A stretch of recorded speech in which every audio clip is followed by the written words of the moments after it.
Good morning, Green Hills. If I haven't met you yet, my name is Mike. I'm one of the pastors and partners here at Green Hills Church, and it's good to see your face this morning. Usually, we just ramp right into the sermon, and we're going to do that in just a second, but we got something special today. I've got a friend with me. His name is Kamel, and he's from Turkey. So here's what is so cool. A couple of months ago, we really felt burdened as a church for the Syrian refugees. And I know that Syria is kind of probably faded into the back of our mind a little bit because that's just the way it is as Americans. We get really passionate about something, then we're like, ADD. Hey, this other thing is now the most important thing. And yet, at the same time, things are still pretty bad in Syria, pretty awful. And so a couple months ago, we as a church said, hey, we want to help. And so we started praying about that. We started seeking the Lord. And God brought Kamel and his church in Antalya, Turkey, into our life. And we showed a video. We talked about what it looked like for us to partner. Because I found a lot of people in our church were like, man, I want to help. I just don't know how. Do I just give it to compassion? Do I just give it to the Red Cross? How do I help those who are in need? And so we found that one of the best things we want to be about is about church planning and about gospel initiatives. And so we said, hey, one of the best ways you can do this is to help a church plant minister to their city. And that's what Kamel and his church is all about. And so we raised $6,000 that pretty much all that money went to feeding and clothing Syrian refugees. There are 25,000 Syrian refugees in their village living around their community that can't work, their kids can't go to school. And Kamel and his community, his church, have just said, hey, we just want to be Christ to them. So I told you guys that we were going to have Kamel here. The Acts 29 network is a network we're a part of. Kamel is a part of it. He's the very first Acts 29 church in Turkey, which is pretty cool. And we have him in town and some others because the network is getting together here at Opryland, of all places. Usually it's at a really cool place, like Vail or Long Beach or somewhere out west, and now it's good old Nashville. So we have that going for us. And at the same time, we're really, really blessed because we get to have people like Kamel here today. And so, Kamel, would you just tell us a little bit about your church and what you're doing in Antalya? Yeah, I'm a minister in Antalya Protestant Church, Turkey, and we have a country of 80 million of people and only 4,000 Christians. So that makes Turkey the largest unreached nation per capita. So for every Christian person, there's about 20,000 unbelievers. It's mostly nominal Muslims. We have a little church, about 30 in downtown Antalya. And as a church, we are involved in different ministries. One of them is that we provide online materials, lectures, education series. We have a book company called Via Christus Publications that we publish gospel-centered books for the Turkish leaders. We also have a Bible Academy where twice a year that we invite Turkish pastors and for free for them to come to Antalya and get proper education. And while I'm the director of Acts 29 in Turkey and involved with many different pastors, which is Pastor Yavuz here with me as well, the other Turkish pastor at Acts 29, we're also involved in majorly in the Syrian refugee situations. As Mike was saying that people get so excited a year and a half ago when the crisis gone so high. And after 3 months later, the news are stopped and nobody remember the Syrians anymore. But there's 5 million of them in my country. They cannot work in no education, and they're struggling badly. In small rooms, there's about 20, 30 people sometimes stays. It's really dramatic, the situation, and we were thinking and praying for that. We obviously have a little Turkish church. We could not do any help by ourselves, a little bit of help maybe.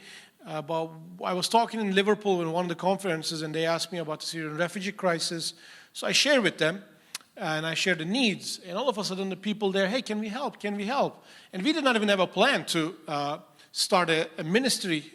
But all of a sudden, the Lord started to provide us some funds for some of our members to go and provide for the Syrian refugees. We started with the blankets. We provide about 150 1,500 blankets. 1,500. 1,500 That's a blankets. lot of blankets. Yeah, it was like a 3-truck load blankets, and there were hundreds of people were there. It was a very hard first distribution because we didn't know how to distribute, and people need blankets, so we tried to make a line, and people don't want to stay in the line, and eventually, after a few hours later, and people start to jump over toward the track to get in. So it was a really hard distribution. We learned more and more about the neighborhoods. So we have 3 neighborhoods. Every Friday we go and provide some food. So each neighborhood about 100 to 120 households. Each household is about 15 to 20 people. They're not necessarily families, but a couple families together sometimes.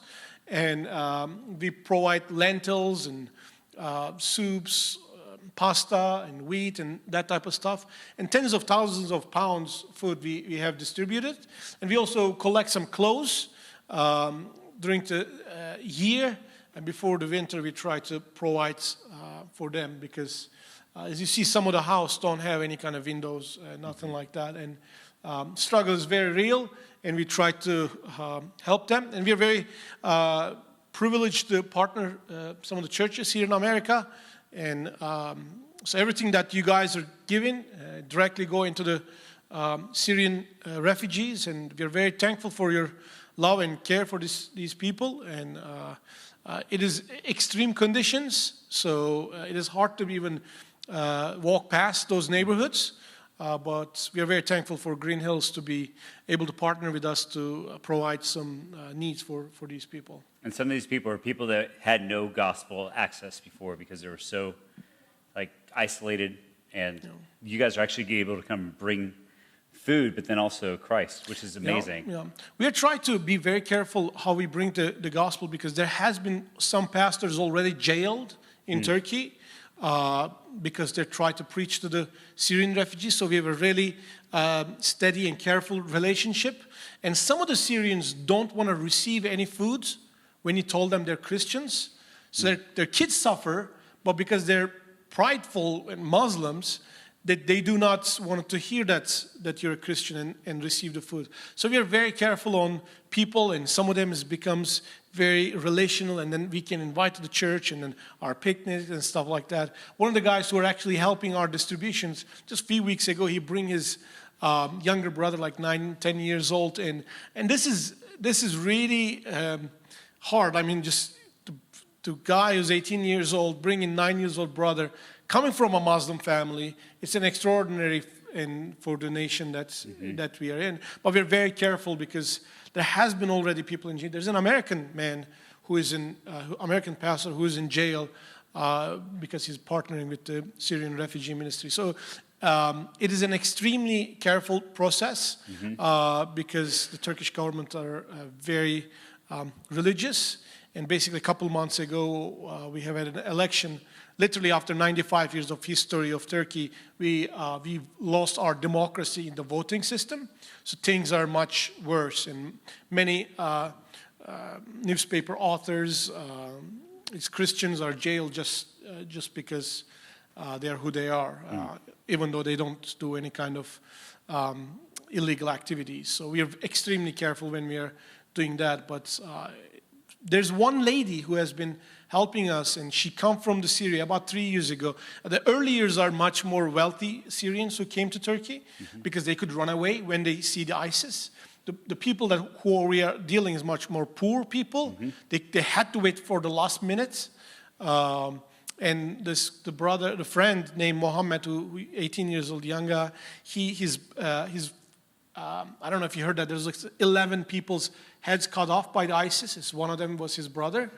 His sister got a shot from the head, and they had to run away. She survived, but one of the ladies who we were helping, she actually were here for 3 years. A bit more wealthier person, even though they lost everything. She actually told us that she was just so shocked that after she came to Turkey, which is a Muslim country, she only received help from the Christians. And it was in her mind, the Christians are the bad people, And it was a shocking reality to see the love of Christ through the church in Turkey. So it was a privilege to be not just talk with them about who God is, but also them seeing in our lives who Jesus is actually. That's awesome. Thanks for sharing. That gets real, right? So as Christians who love Jesus and love Turkey and love Syrians, I want us to pray for Pastor Kamel and his family. His wife's here, his 2 sons. He's got a friend. I'm going to mess your friend. Pastor Yavuz. Yep. See, I couldn't say that name. Yeah. But I'd like to ask Pastor Justin and Pastor Josh to guys come up, pray for Kamel and his family. If you're a church planner from Acts 29, I don't know if there's maybe somebody's here early. Is there any 8-9 planners here in the room? Pastor Yavuz, could we pray for you as well? Do you want him to come here? If you're, if there's anybody near you, can they just put their hands and just pray for you? No. Is that okay? Senin Some için of our dua Green Hills edecekler, orada people? kalabilirsin yani. Tamam. We're just going to pray for you guys, that you guys would be used by Jesus where you are. Let me just pray. Jesus, thank you for these men who are willing to go share the gospel in really hard places among people that do not know you and do not love you. And that was all of us. And we all did not love you. We all did not know who you were at one point. And I just am grateful for their courage to faithfully proclaim the gospel in a community that is hostile to it. So I just pray for safety. I pray for favor. I pray for the resources they need to serve. I pray for the money they need to help buy food for those who are starving. God, I pray for their families and their children and their safety and for their boldness. And we pray all these things, Jesus. In your name, amen. Thank you. Thank you. Yeah. Cool. So let's, we could just be done right there, okay? But today we're going to be walking through an incredible passage on what it means to be a follower of Jesus regardless of our mistakes and failures. So if you've got a copy of the scriptures, please turn with me to Luke chapter 22. Luke 22. We're going to be looking at the life of the Apostle Peter, and we're going to be tracing his story. So we're going to be jumping around a little bit in Luke. And the reason we chose Peter is because Peter is a titanic figure in church history. Like, he's like the man, right? Everybody knows the Apostle Peter. He's legendary in many ways. And yet, he messed up royally. He screwed up. And I think a lot of us spend our life just hoping we don't screw up, right? Like, we just try to make sure that we don't offend, that we don't fail. We screw up regularly. We try to hide it usually. And this last week, I just blew it. I just gotta, it's like confession's good for the soul. Let me just confess. I just messed up. So our team, there's 4 full-timers on our team. It's me, Pastor Justin, Lauren, and we just added a new person to our team, Bryant. And Bryant is a really cool guy. We're going to be introducing him to you soon. But he's in the back. You can wave at him. But anyway, pageant wave. Thank you, Bryant. So here's what we had to do. We had to shuffle some computers around.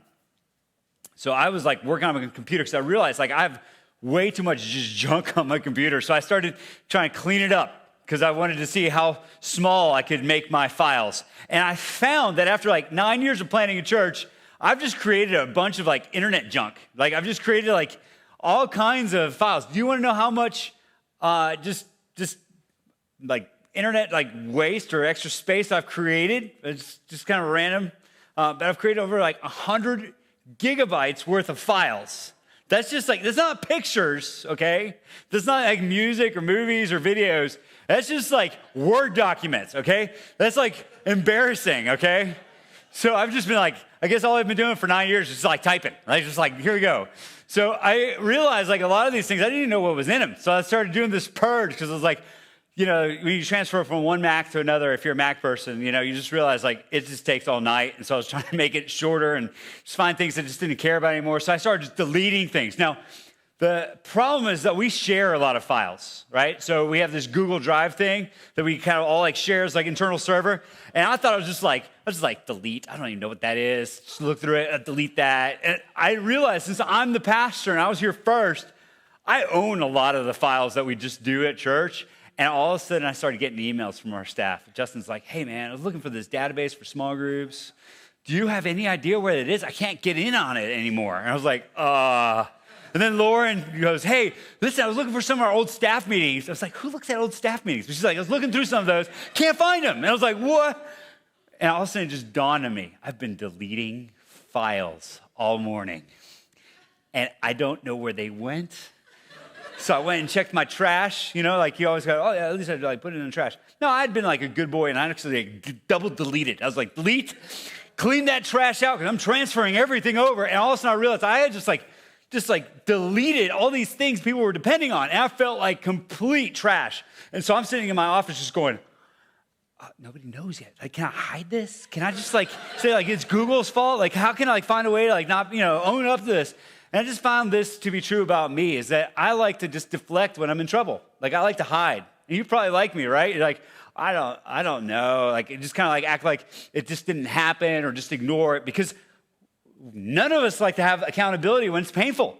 Like, accountability is great for leadership. Yeah, go be accountable, like council person or president or boss. Accountability, yes. But in my life, man, I just don't want it, right? I just want to hide.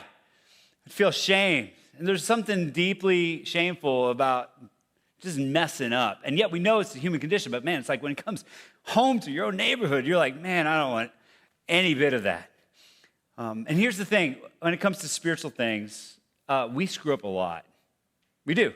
Like we don't want to tell anybody. Like, we show up to church, man, everything's like bright and shiny. We've been like reading our Bible all week. We're like, just super spiritual people. And yet we know time and time again, we sin, we screw up. We don't follow Jesus like we should. We go back into old sinful patterns we thought we'd never go into. We lie, we kind of puff ourselves up, act like we're a little bit better than we really are. We act like we have it all figured out, but deep down, man, we make bad choices.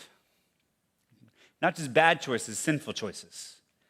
Where we lust in our hearts. We go to websites we shouldn't. We tell terrible things about other people. We slander other people. We try to control our life. There are things that we're just so desperate that we don't want to lose, that we just white knuckle it and we fight anybody else's interference in our life because we idolize things. We find our hope and joy and contentment in things other than Jesus. And every single one of us has these idols that we're just willing to kill for. Everything's fine and nobody knows that we screwed up, man. We're rolling because we're really good at faking it. But deep down, there are things we put our heart's affection on. And here's the reality, is that at some point, all that's going to be coming to the surface. It's bad news, but every single one of our idols cannot be hidden forever. And today, we're going to be looking at Peter, because here's something that's fascinating. I find that sometimes we look at the Bible and we're like, yeah, they just had it together, and I don't. Have you ever thought that? Man, it's great. They had it together. But what the Bible really says, when you really look at it, that nobody has it together. We're all a mess. And here's what you find with Peter, is that Peter is an absolute dumpster fire. He's just a mess. Even though he thinks he's got it figured out, he's just barely making it. And he's the guy that Jesus says, hey, listen, you're going to be the guy who's going to lead this thing when I'm gone, okay? Peter's the one who preaches the first sermon at Pentecost, and Peter's the one who he preaches, and 3,000 people get saved. So if God can do that with a guy like that, well, what can he do with you? So we're going to be looking at the worst day in the life of Peter, the darkest night, which is the last night of Jesus' life. So let's look at our text. If you got a copy of the scriptures, please turn with me to Luke chapter 22. We're starting in verse 31. And like I said, we're going to be following this thread of Peter's story through Luke chapter 22. So let me just set the tone, because I think otherwise we're going to jump into this and we're going to be okay, it's disorienting, okay? So we've been walking through the book of Luke, and we've seen that Jesus entered into Jerusalem. Everybody is Jesus is the Messiah. There's all these people who are there, except for the religious leaders who don't want to be in leadership. But there's a huge group of people who've entered into the city with Jesus, who are expecting him to declare himself as the Messianic king, which is a big deal. And so he enters in, he celebrates Passover with his disciples. So they go to this upper room and they have a meal, and he institutes the Last Supper. That's what we saw last week. But what I need you to know is that none of the 12 are thinking that Jesus is going to be dead within 24 hours, okay? Even though Jesus has been warning them, like, hey, listen, I'm going to die. They're like, that must be a spiritualizing version of dying. Like, it's not, they're not really thinking that he's going to be like dead, okay?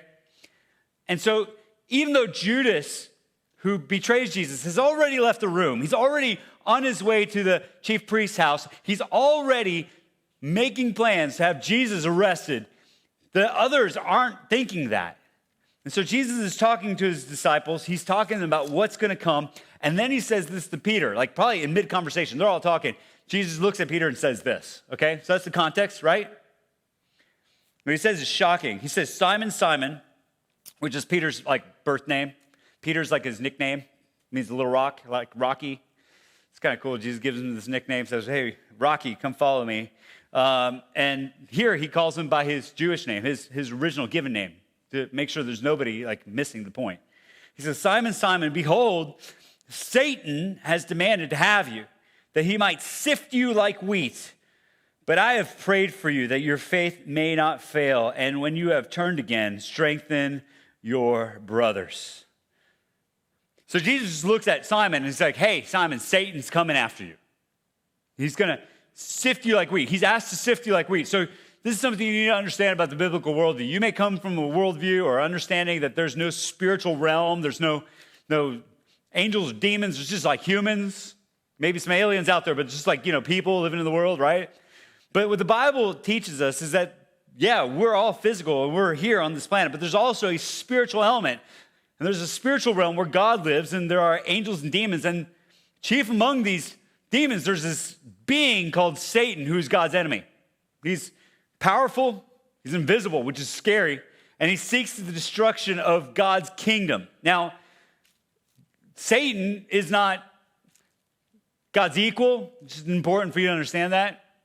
He's not autonomous from God.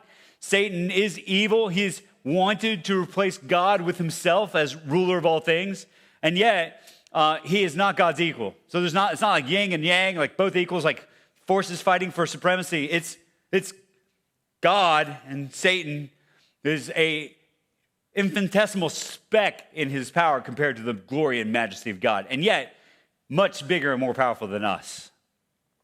And he often comes and attacks or seeks to tempt or destroy those who follow Jesus. Now, here's something that Jesus is saying to Peter. He's saying, listen, Peter, Satan's come, and he's asked to sift you like wheat. Now, this concept of sifting is something you find throughout the Old Testament of trial, like seeing like how good you are at being faithful to God. So it's pulling off this like agrarian imagery that they all kind of were in, where they would like harvest grain or wheat. Like most of us have never grown up on a farm or spent any time with farms, right? But Jesus' day was full of that.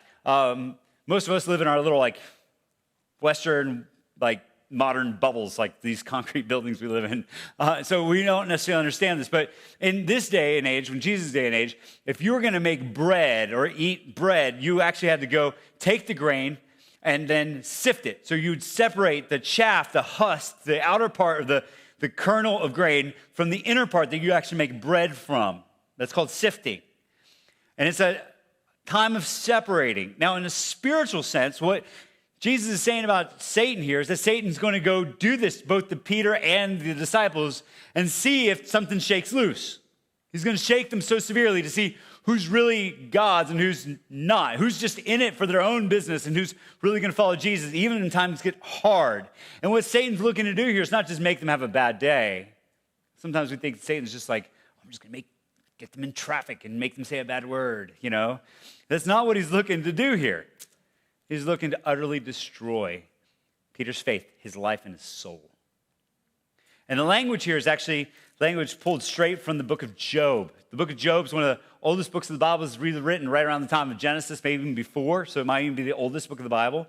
From its written date, not its content, like Genesis spans like the beginning of the human story, but Job is a guy that lived around Abraham's time.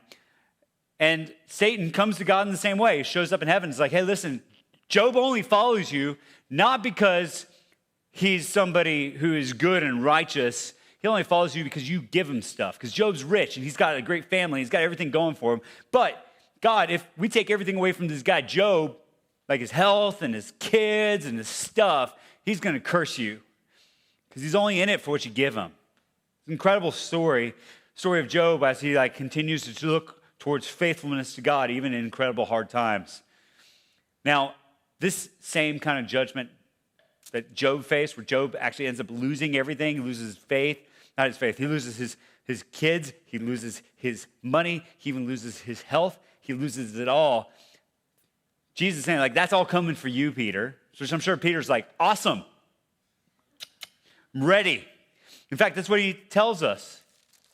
He says this, he says, Lord, verse 33, I am ready to go with you both to prison and to death. So Peter's not phased. He's like, good, tell Satan I'm right here. It's a lot of bravado, right? You don't want to mess with Satan. That's just rule 101, okay? And yet he's like, I'm willing to go. Nothing's going to stop me from even going to jail for you, Jesus, or even dying. I'm that committed. And here's what you need to know. Often we're in the same place as Peter. We're so sure of our strength and our faith and our commitment to Jesus. Christian, you may be feeling this today. I am so sure. But know this, that you will be tested in your faith, and it will be hard. And you cannot do it on your own. You have an enemy who's bigger and badder than you, who does not like you and comes for you. And the only confidence you have to overcome it is what Jesus says to Peter. Verse 33, let's go back to that earlier verse. Verse 32. Jesus says this, but, and here's a huge, absolute, stop in the argument. He says, I have prayed for you. Jesus prayed for Peter. He's interceding for Peter. The only reason Peter's able to stand and then return, because he says, you're going to come back again. When you do that, strengthen your brothers. The only way he's able to do that is because Jesus prays for him. The only way you can overcome Satan is through the prayer of Jesus, which is incredible good news. In fact, that's what the scriptures tell us over and over again. If you look at Hebrews chapter 4, Jesus is our great high priest who intercedes for us on our behalf. He has stood next to God the Father, interceding for you and I so that we can have confidence because he understands what it means to be human. That's the power of the gospel, that Jesus gives us the strength to stand even in incredible opposition. Now, Peter's defiant. He's like, man, I'm going to make it. I'm fine. You don't know me, Jesus, which is stupid. And Jesus responds, and he says this in 34. He says this. He says, I tell you, Peter, the rooster will not crow this day until you deny 3 times that you know me. Jesus is like, listen, you're going to deny me, not just once, you're not just going to mess up. You're going to deny me 3 times before this night's even over, Peter. You have no idea. And this is true about struggle. We never are necessarily aware of the time that hardship and struggle in our faith will be affected by the events around us. We never really know when calamity will come, when testing will come. Often we think that we do. We like to have a plan for it, but there's something out there that is out there in your life that may come for you that you are not equipped for. And it will come without warning. Peter had no idea that in hours, Jesus would be arrested. He had no idea. He had no idea that within hours, Jesus would be dead. He had no idea what that would look like for him or how he would respond. And this is what you need to know is that no matter how strong you are, no matter how driven you are, no matter how type A you are, no matter how good your friends are, no matter what your experience is, trouble will find you and you will not be strong enough. You will not be strong enough. Now we're going to move forward in the story. Jesus leaves the upper room. The disciples go with him. They go to the Mount of Olives. They begin to pray. We're going to study that next week. But they pray there. And then Judas comes, and Jesus is betrayed because Judas comes with a bunch of soldiers, and they arrest Jesus, and they bring him to the chief priest's home. It's not even really a home. It's like a compound. And Jesus is there. And Peter tags along. Now, we're going to jump down to verse 54, and we're going to pick up our story there. It says this, then they seized him and led him away, bringing him to the high priest's house, and Peter was following at a distance. And when they had kindled a fire in the middle of the courtyard and sat down together, Peter sat down among them. And then a servant girl, seeing him as he sat in the light and looking closely at him, said, "This man also was with him." But he denied it, saying, "Woman, I do not know him." So Peter follows along, whether he wants to see what happens to Jesus, or he's thinking how can I, break him out? How can I just be the hero in the story?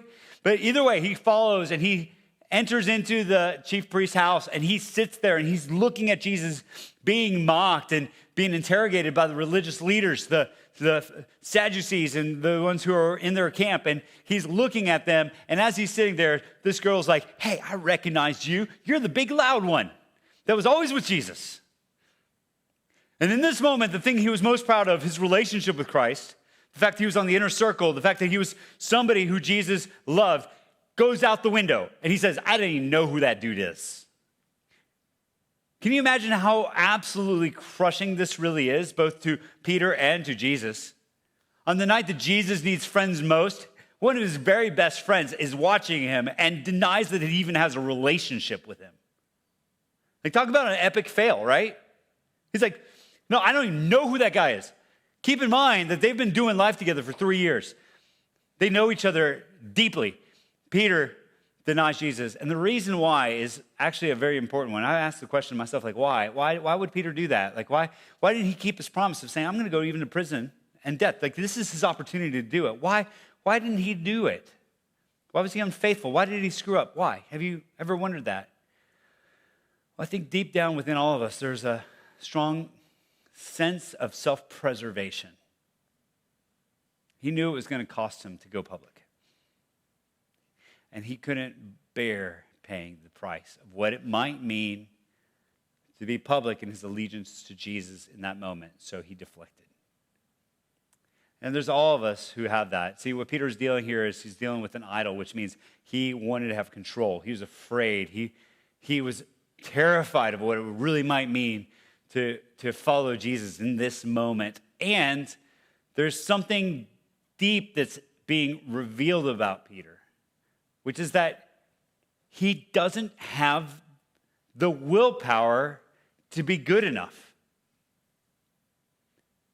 He doesn't have the willpower to be good enough. He's not strong enough. And so the night continues, and he continues to deny Jesus. Let's keep reading. A little while later, someone else saw him and said, You're one of them. And Peter said, "Man, I am not."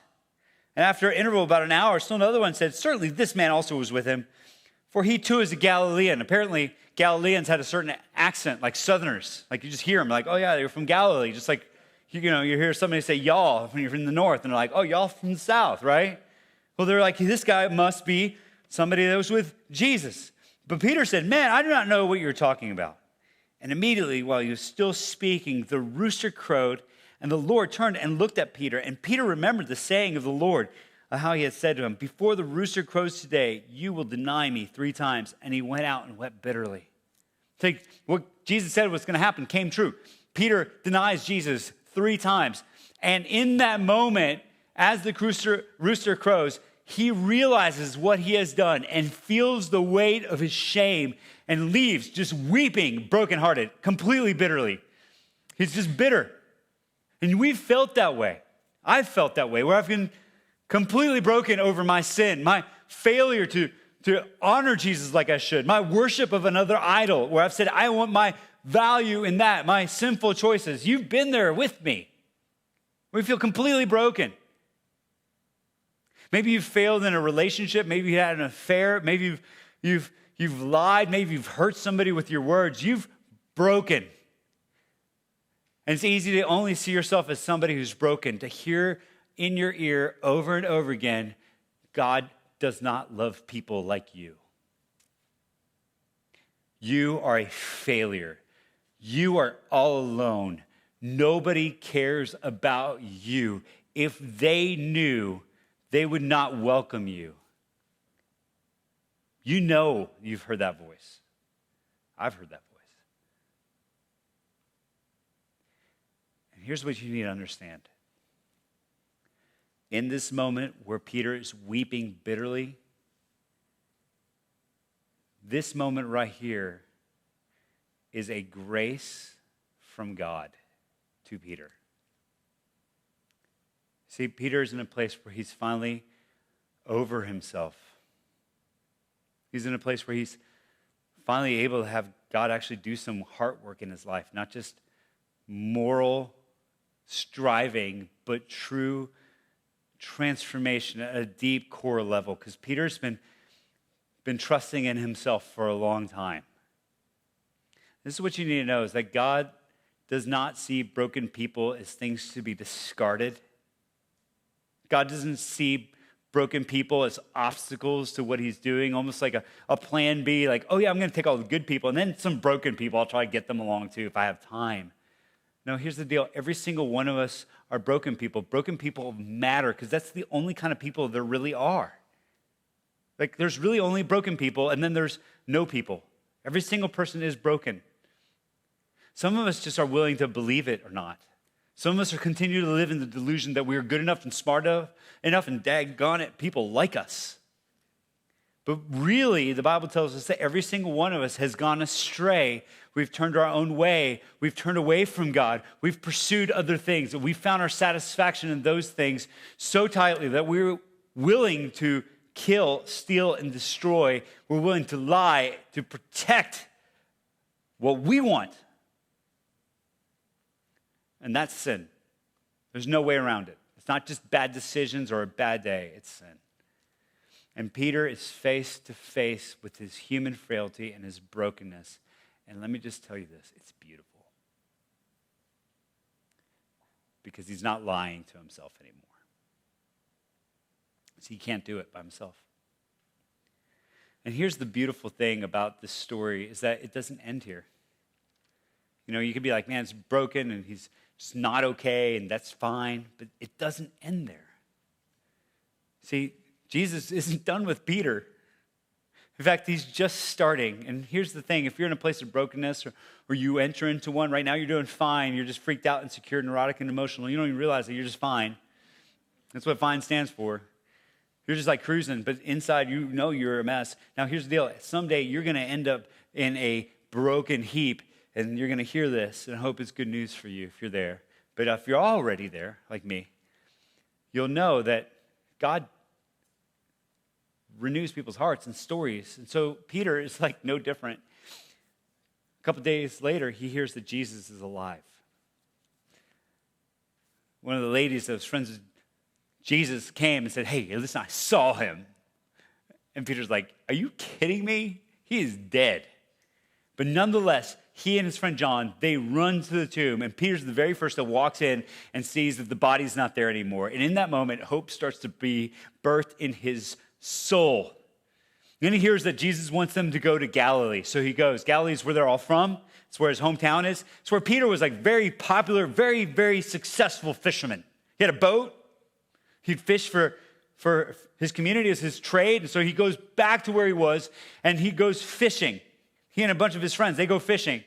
And they're out there all night waiting for Jesus to show up because they know that Jesus is going to meet them in Galilee. They don't know when, don't know how, but to pass the time, they go fishing. So they're out there fishing in the middle of the night. And so I want you to picture in your mind's eye, just use your imagination of a very, very quiet lake with a boat out in the middle of it. Perfectly round lake. Some hills around it, green hills, not like our church, just in case you're wondering. But in the lake, there's this boat. It's not a very big boat. It's maybe about 15 feet long, maybe about the length of the chairs that you're sitting in. And in that boat, there's some men who are fishing, and they haven't caught anything all night. Now, here's what you find that's so fascinating, is that the story begins to change and turn, because as they're fishing and they haven't caught anything, they're putting their nets in and they haven't found anything, there's a man that comes to the side of the lake at daybreak. So the sun starts coming up and they start being able to see again. They see somebody standing there and he shouts out to them with the water carrying his voice saying, hey, did you catch anything? And Peter and his friends are like, no, we've been out here all night. We haven't caught a thing. Haven't caught a thing. And the man tells them, hey guys, take your nets and flip them to the other side of the boat. And as they do that, that little hope that was in Peter's breast begins to flower. Because he remembers A moment just like this 3 years before, where he'd also been in his boat, also been up all night, also had not caught any fish, and then Jesus stood at the side of the lake and told him to switch his nets over. And the minute he had done that, on that day, his nets filled with fish, and he came to the shore saying, "Who are you?" And Jesus said, "Come follow me, because I'm going to make you a fisher of men." And Peter's life changed because he no longer was a fisherman. Now he was a disciple. And in that moment, he begins to hope and moves his nets over, and the fish just fill the nets. And Peter looks at his friends, and he's like, "It's Jesus." Jesus is recreating the story because he's not done with Peter. He's reminding him of his calling. He's not thrown him away. And Peter's so overcome, he jumps into the water and goes Michael Phelps style, straight to the beach. He climbs out.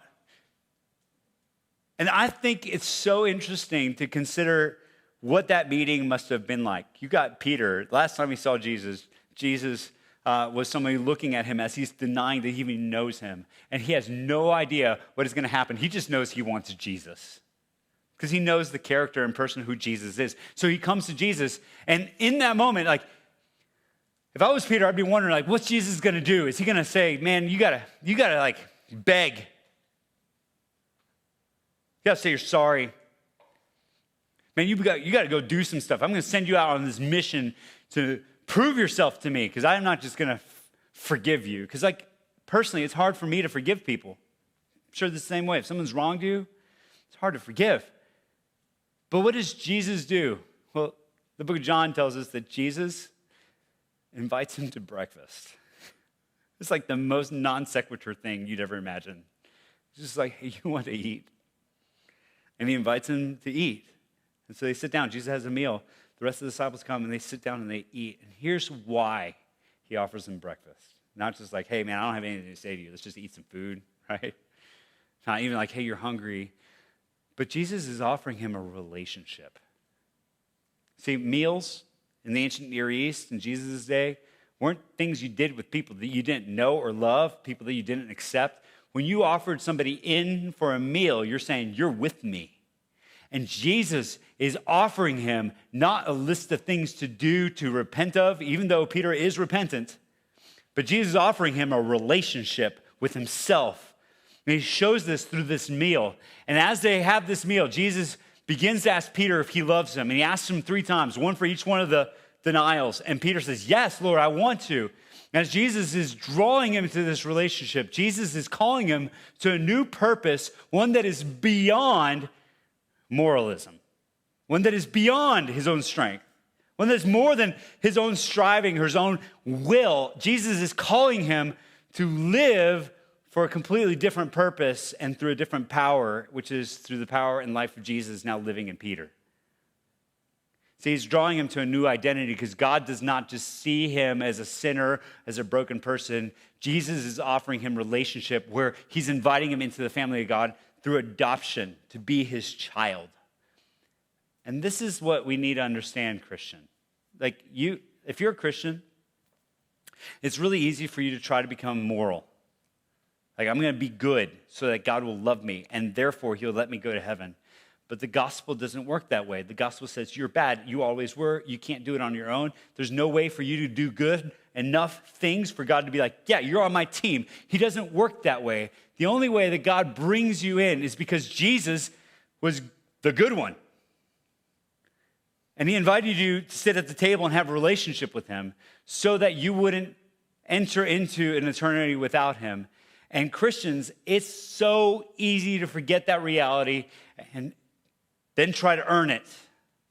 But Christ calls you to something greater. He calls you to follow him, which is the last thing that Jesus tells Peter as they have dinner. This is what he leaves them with. John 19, verse 21, he says, "Follow me." And Peter does. From that day forward, Peter's a different dude. He's not doing it on his own. And he proclaims Jesus and the grace of the gospel out of his brokenness and weakness. And guess what? One day he does go to prison. And one day he is crucified, just like Jesus. Except he says, "I want to be crucified upside down because I don't even deserve to be crucified in the same way that Jesus is. I want to be crucified upside down so that my death is different than Jesus's. because I'm not worthy of him. And there's this radical change that happens in his life where he no longer starts living on his own strength, but really through the power of Jesus living through him as he just follows Christ. So here's where we end today. There are some in this room who you're here, and it's awesome you're here, but you know, and I know, well, I don't know, but you know, that you've not trusted Jesus. Man, you're like still trying to be really good by the things that you do and the things that you don't, and you think that's enough. And I'm just going to tell you, it's never going to be enough. It's never going to be enough. You need to know that the only way to have peace with God and have your sins forgiven is by asking Jesus to take them from you and for him to give you his righteousness, which means that he's going to give you his own character and his own self, and that'll cover your sin. That is what Jesus offers. And he offers you to follow him, not to do more, but just to be with him and follow him all your days. And Christian, if you've been somebody who's avoided that, you've been somebody who's forgotten that, if you've been someone who's just been distracted by things around you and you're doing things on your own effort, I invite you again to come and say, I can't do it. I need Jesus. And I'm going to believe the gospel again. The same gospel that saved me is what keeps me. That I'm going to walk with Jesus because of his unfailing love for me, regardless of how bad I've screwed up, because his grace is what is enough, not my own effort. So I'm going to invite the band up, and they're going to lead us in a song. And it's all about Jesus. Because here's what we want you guys to walk with today and this week, is to walk with a clear sight on Jesus. And he's somebody that you want to follow. That every day you just want to be like, I'm just going to go where he wants me to go. I'm just going to go do what he wants me to do. I'm just going to follow him. Because he cares about me and knows my past and knows my story and knows the things I'm deeply ashamed of and loves me anyway. Like he's like, listen, I got it. It's fine. I'm not intimidated by your story. In fact, I love it. Because that's the kind of Jesus we serve. Somebody who knows and loves us even on our worst day and cares for us anyway. So let me just pray for us. Jesus, as we close out today, I know that there's some of us as we sing this last song that need to yet again recognize our desperate need for you. So when we're really honest, we've been trying to just do it on our own and call that Christianity. But that's not the way of Jesus. The way of Jesus is recognizing that we can't save ourselves, that we can't do it ourselves, but we have a Savior who loves us desperately and invites us to be a part of his family so that we can live a transformed life from the inside out. From the inside. That Jesus does heart transformation, our desires and our hopes change. Not by doing stuff, but because of who we are. That we are Christ's. And so, I just want to say this really clearly. I just feel the Spirit of God wants me to say this.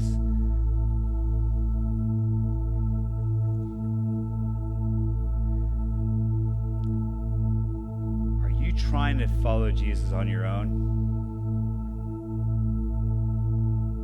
Are you trying to do this on your own?